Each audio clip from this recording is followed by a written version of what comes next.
dhugaan eenyu tokko ittanii dhugaan eenyu tokko tuqaa tokko Yesuus Masiicha hojii ergamoota boqonnaa 18 lakkoofsa 5 akkuma kana wangeela Yohaannis boqonnaa 14 lakkoofsa 6 tokko tuqaa 2 Kiristoosidha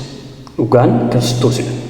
Rooma boqonnaa 9 lakkoofsa 1 tuqaa 3 isa du'ee du'aa ka'e isa ifa hundatti mul'isedha maqaan Yesuus bara baraan hojii ergamoota 26 lakkoofsi inni afuraffaa yookiin tokko tuqaan afurii kattaa guddicha tokkoffaa Qorontos boqonnaa 10 lakkoofsa 4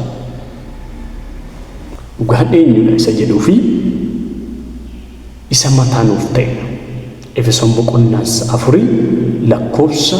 15 irraa arganna jechuudha maqaan Waaqayyoo bara baraan eebbifamu lama jettanii nama akkamiitu dhugaa ba'a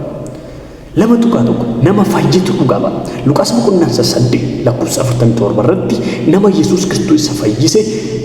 cubburraa waan garagaraarra nama isa fayyise argina namni fayyi kun immoo isa fayyise kan akka inni dhugaa ba'aa jiru argina jechuudha kanaafuu lama tuqaan tokko nama fayyitu dhugaa ba'a nama akkamiitu dhugaa baasa jiruu fi nama fayyitu dhugaa ba'a